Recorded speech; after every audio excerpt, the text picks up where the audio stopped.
జగన్ ఓడిపోవడానికి ఇంతకంటే మంచి కారణం ఎవరైనా చూపిస్తే వారికి లైఫ్ టైం సెటిల్మెంట్ రా. జగన్ ఓడిపోవడానికి అస్సలు కారణం ఏంటో తెలుసా? ఒక్కొక్కడు ఒక్కో విధంగా చెప్తున్నాడు, కానీ అసలు నిజాన్ని నేను చెప్తా.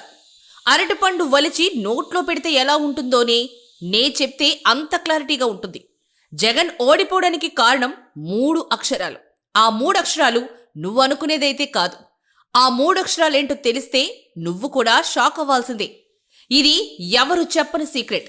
ఇంతవరకు ఈ నిజాన్ని ఎవరు చెప్పలేదు, ఎందుకంటే వాళ్ళకు కూడా తెలియదు కాబట్టి.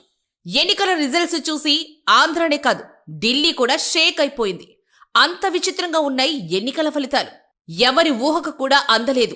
ఎన్నికల ఫలితాలు చూసిన ప్రతి ఒక్కరూ అయ్యో జగన్ ఓడిపోయాడు అన్నారే కానీ చంద్రబాబు గెలిచాడని ఏ ఒక్కరూ అనలేదు. అదేంటి, చంద్రబాబు గెలిస్తేనే కదా జగన్ ఓడిపోయేది అని నువ్వు అనొచ్చు. కానీ జగన్ ఓడిపోవడానికి చంద్రబాబు గెలవడానికి చాలా తేడా ఉంది గురు. అంటే ఇక్కడ జగన్కి జగన్తోనే పోటీ, జగన్తో మరెవరికి పోటీ కానే కాదని అర్థం. అందుకే జగన్ 150 యొక్క సీట్లు వచ్చినా కూడా ఈసారి 175కి 175 అన్నడే కానీ ఎక్కడా గాని 101, 111, 121 అనలేదు. రేపు ఏం జరగబోతుందో నీకంటే నాకంటే ప్రకృతికి బాగా తెలుస్తుంది. చంద్రబాబు గారు మీటింగ్ పెట్టిన చోట్ల కొంతమంది వ్యక్తులు చనిపోయారు. గుంటూరులో 3, నెల్లూరులో 8 మంది చనిపోయారు. తెలుగుదేశం నాయకులు మీటింగ్ పెట్టినటువంటి సమయంలో స్టేజ్ కూడా కూలిపోయి అచ్చెన్నాయుడుతో సహా అక్కడ ఉన్నటువంటి వ్యక్తులందరూ కింద పడిపోయారు. ఇంకా పీక్స్ ఏంటంటే నారా లోకేష్ యువగళం పాదయాత్ర మొదలుపెట్టిన మొట్టమొదటి రోజే తారక రత్న కూడా చనిపోయాడు. వీటన్నిటినీ పట్టి చూస్తే ప్రకృతి ముందే చెప్పింది తెలుగుదేశం మళ్లీ రాదని. అన్నిటికీ మించి జగన్మోహన్ రెడ్డి ప్రవేశపెట్టిన సంక్షేమ పథకాలిచ్చిన ఉద్యోగాలు, చేసిన అభివృద్ధిలో రాష్ట్రాన్ని దేశంలో నెంబర్ 1గా చేశాడు జగన్. ఎక్కడ ఏ సిద్ధం సభ జరగకుండా ఇంట్లో కూర్చున్నా కూడా కనీసం 60 నుంచి 70 సీట్లు చాలా ఈజీగా గెలిచేవాడు.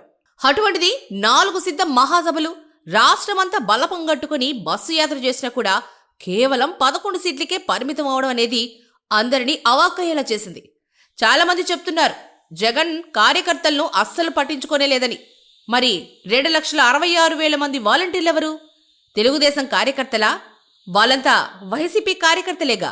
వాళ్ళందరికీ వాలంటీర్లని పేరు పెట్టి వాళ్ళకి ఉద్యోగాల్ని కల్పించి తన కార్యకర్త ఏ కార్పొరేటర్, ఎమ్మెల్యే, మినిస్టర్ల కాళ్ళ దగ్గరికి వెళ్లి వాళ్ళని బ్రతిమలాడకుండా ప్రతి నెల నేరుగా వాళ్ళ అకౌంట్లోనే 5,000 రూపాయల చొప్పున ఈ 5 సంవత్సరాల్లో ఒక్కో కార్యకర్తకి 3 లక్షల రూపాయలకు పైగా అందించాడు.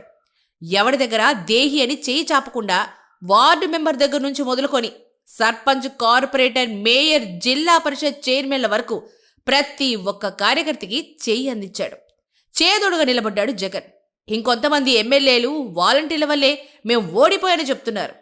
ఆ వాలంటీర్లను నియమించింది ఎవరు? మీరు కాదా? మీకు నచ్చిన వాళ్ళని మీరే నియమించుకుంటున్నారు. వాలంటీర్ల వల్ల గ్రౌండ్ రియాలిటీ చాలా క్లారిటీగా తెలుస్తుంది. ఎవడు ఏ పార్టీ వాడు మనకు ఓటేస్తాడా లేదా అనేది వాలంటీర్ ద్వారా నిక్కచ్చిగా తెలుస్తుంది.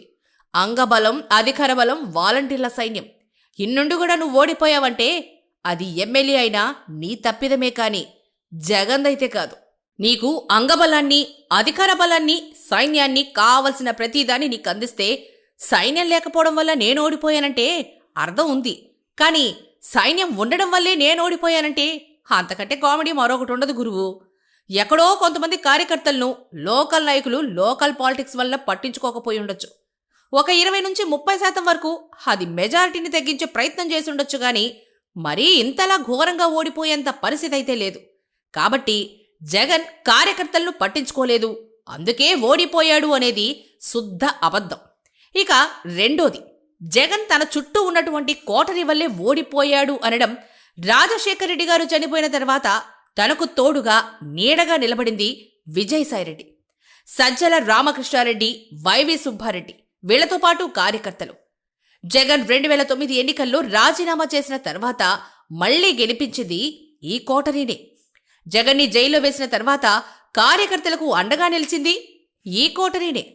2014 ఓటమిలోనూ 3,648 కిలోమీటర్ల ప్రజా సంకల్ప పాదయాత్రలను 2019లో 151 సీట్లతో ఘన విజయం సాధించడంలోనూ 2021లో జరిగిన స్థానిక సంస్థల ఎన్నికల్లో 80% పైగా సీట్లు గెలవడంలోనూ సంక్షేమ ఫలాలు ప్రతి పేదవాడికి కులం చూడకుండా మతం చూడకుండా అందించడంలోనూ తోడుంది, నీడగాను ఉండింది ఈ కోటరీనే.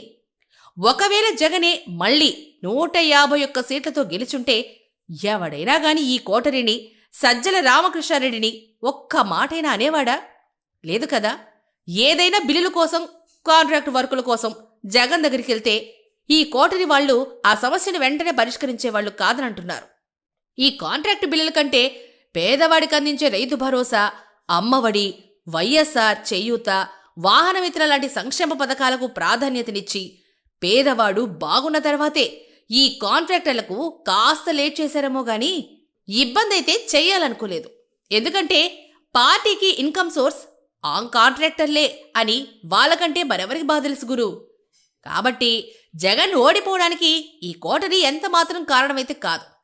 జగన్ ఇంత ఘోరంగా ఓడిపోవడానికి ఈ 5 సంవత్సరాల్లో చేసిన పనులేంటో నీకు తెలుసా? అది మే 30వ తారీఖు 2019వ సంవత్సరం. జగన్ తన ప్రమాణ స్వీకారంలో చెప్పిన మాట, కులం చూడం, మతం చూడం, ప్రాంతం చూడం, పార్టీలు చూడం, రాజకీయాలు చేయం, ఎన్నికల వరకే రాజకీయాలు, ఎన్నికలైన తర్వాత అందరూ నా వాళ్లే, మీ అందర్నీ నా గుండెల్లో పెట్టుకుని చూసుకుంటా అని తన ప్రయాణాన్ని మొదలెట్టాడు జగన్. మొట్టమొదటి సంతకంలోనే 1000 రూపాయలున్న పెన్షన్ని 2250 రూపాయలకు పెంచి ఆ పెన్షన్ కూడా ఇంటికే పంపించాడు జగన్. కేవలం ఒక్క సంతకంతోనే 1,30,000 సచివాలయ ఉద్యోగాలు అందించాడు జగన్. నా ఫ్రెండ్స్ సచివాలయ ఉద్యోగాలకు ప్రిపేర్ అవుతా ఉంటే, ఇన్ని సంవత్సరాల నుంచి ఉద్యోగాలకు ప్రిపేర్ అయ్యే వాళ్ళకే దిక్కులేదు, మీకు సచివాలయ ఉద్యోగాలు వస్తాయట్రా, మీరు ఎగ్జామ్స్లో పాస్ అయ్యేది, మీకు ఉద్యోగం వచ్చేది జరిగేవనేనా అని ఎగతాళి చేసేవాడు. తీరా కట్ చేస్తే ఎగ్జామ్స్ రిజల్ట్స్ వచ్చాయి. మా ఫ్రెండ్స్లో చాలామంది ఫెయిల్ అయిపోయారు. రాత్రి చదివి ఉదయాన్నే ఎగ్జామ్స్కి వెళ్ళి పాస్ అవుతారేంట్రా? 2-3 సంవత్సరాల నుంచి రెక్కలు ముక్కలు చేసుకుని చదివిన వాళ్ళకే దిక్కులేదు ఇక్కడ, అటువంటిది మీకు ఎలా ఉద్యోగం వస్తుందిరా అని ఎగతాళి చేశాను. ఇక్కడ షాకింగ్ విషయం ఏంటంటే, ఫెయిల్ అయినటువంటి వాళ్ళను కూడా ఫస్ట్ ప్రిఫరెన్స్, సెకండ్ ప్రిఫరెన్స్ అని చెప్పి గ్రేస్ మార్క్స్ వేసి మరీ సచివాలయ ఉద్యోగాలనిచ్చాడు జగన్. పేదవాడు గవర్నమెంట్ ఆఫీసుల చుట్టూ తన కాళ్ళరిగేలా తిరగకూడదని ప్రతి పథకం తన ఇంటికి చేరేలా ప్రతి 50 ఇళ్లకు ఒక్కో వాలంటీర్ని పెట్టి రాష్ట్రంలో 2,60,000 మంది వాలంటీర్లను ఒక్క సంతకంతోనే నియమించాడు జగన్. ఖజానాలో 100 కోట్ల రూపాయలు కూడా లేనటువంటి సమయంలో చంద్రబాబు దిగిపోయే నాటికి 4 లక్షల కోట్లకు పైగా అప్పు ఉన్నప్పటికీ ఖజానాలో డబ్బు లేదు అని కాకమ్మ కథలు ఎప్పుడు చెప్పలేదు జగన్. ఇచ్చిన మాట ప్రకారం మేనిఫెస్టోలో ఉన్న పథకం ప్రతి పేదవాడికి అందాలనే సంకల్పంతో ఎక్కడా కూడా రాజీ పడకుండా ఎన్ని కష్టాలొచ్చినా ప్రతి ఇంటికి పథకాన్ని చేర్చాడు జగన్. దేశంలో ప్రతి రాష్ట్రం ప్రభుత్వ సంస్థలను ప్రైవేట్ పరం చేస్తుంటే జగన్ ఒక్కడు మాత్రమే ఏపీఎస్ఆర్టీసీని గవర్నమెంట్లోకి తీసుకుని 52,000 మంది ఉద్యోగాలను ప్రభుత్వ ఉద్యోగులు చేశాడు జగన్ ఒక్క సంతకంతోనే. అసలు ఎవరు ఊహించినటువంటి సంచలన నిర్ణయం అది. రాష్ట్రంలో ఏ పేదవాడు ఇల్లు లేదని బాధపడొద్దనే దేశంలో ఏ రాష్ట్రం చేయని విధంగా సింగిల్ అటెంప్ట్తోనే 30 లక్షలకు పైగా ఇళ్ల స్థలాలను పేదలకు అందించి వాళ్ళ కళ్లల్లో కన్నీళ్లను తుడిచి ఆనందాన్ని నింపాడు జగన్. ఏదైనా చిన్న ఇబ్బంది కలిగితే ప్రైవేట్ ఆసుపత్రుల చుట్టూ తిరిగి పడిగాపులు గాచి బిల్లులు కట్టలేక వాళ్ళ కాళ్ళ మీద పడి ప్రాధేయపడకూడదనే ఉద్దేశంతోనే ప్రతి ఒక్క పేదవాడికి తాను అండగా ఉన్నానని ఆరోగ్యశ్రీ ద్వారా 25 లక్షలు ప్రభుత్వమే భరించేలా సంచలన నిర్ణయం తీసుకున్నాడు జగన్. దేశంలో ఎవడైనా తీసుకున్నాడా ఇలాంటి నిర్ణయం? పోనీ 14 సంవత్సరాల అనుభవం ఉన్న చంద్రబాబు నాయుడు తీసుకున్నాడా? లేదే. జగన్ ముఖ్యమంత్రి అయ్యి 12 నెలలు కూడా గడవకముందే కరోనా లాంటి విపత్కరమైన పరిస్థితి ఎదురైనప్పుడు, రాష్ట్రం దేశమే కాదు ప్రపంచమే స్తంభించిపోయినప్పుడు కరోనా లాంటి మహమ్మారిని ఎదుర్కొని రాష్ట్రాన్ని ఎలా నిలబెట్టాడో ప్రతి ఒక్క పేదవాడికి తెలుసు. కరోనా టెస్టుల కోసం 3 లక్షలకు పైగా ర్యాపిడ్ టెస్ట్ కిట్లను, 4 లక్షల సర్జికల్ మాస్కులను, 14 లక్షల N95 మాస్కులను, 20 లక్షల పీపీయూలను, 40 లక్షల సర్జికల్ గ్లౌజులను సౌత్ కొరియా లాంటి దేశ విదేశాల నుంచి ఆఘ మేఘాల మీద విమానాల ద్వారా ఆంధ్రాకి రప్పించి మరీ పేద ప్రజలందరికీ ప్రాణం పోశాడు జగన్. ఇవన్నీ మర్చిపోతే ఎలా గురు? నా ఫ్రెండ్ ఒకడు కరోనాతో హాస్పిటల్లో చేరితే, ఏరా ఇప్పుడు ఎలా ఉంది ఆరోగ్యం మామ అని అడిగితే, మామ మా ఇంట్లో తల్లిదండ్రులు, మా అమ్మా నాన్న వాళ్ళు కూడా నన్ను టచ్ చేయడానికి భయపడితే ఈ క్వారంటైన్ కేంద్రంలో 4-5 రకాల భోజనంతో పాటు ఏ లోటుపాటు లేకుండా కన్న తండ్రి కంటే ఎక్కువగా చూసుకున్నాడు జగన్ అని వాడు చాలా ఎమోషనల్ అయిపోయాడు. ఏంట్రా మరి ఎక్కువగా పొగిడేస్తున్నావు జగన్ని అని అడిగితే, లేదబ్బా చావు బతుకులో ఉంటే నీకు కూడా తెలిసేదని వాడు చాలా బాధపడ్డాడు. కరోనా టైంలో పూట ఎలా గడుస్తుందో తెలియక బాధపడుతుంటే డబ్బులు, మందులు, కూరగాయలతో సహా వాలంటీర్ని ఇంటికి పంపి మరీ మీ చేతికిచ్చింది మర్చిపోయారా? ఇక మూడవది, జగన్ ఓడిపోవడానికి అతని మంత్రులు బూతులు మాట్లాడడమే కారణమని అంటున్నారు. తెలుగుదేశం వాళ్ళు ఏమైనా బూతుల గురించి మాట్లాడరా? వాళ్ళు రాళ్లేస్తే వీళ్ళు బండలేశారు. తప్పేముంది? నిన్నెవరైనా నువ్వు మంచి చేస్తున్నప్పటికీ అన్యాయంగా నిన్ను తిడుతూ ఉంటే పోనీలే అని నువ్వు కామ్గా ఉంటావా? లేక నీ స్టైల్లో జవాబిస్తావా?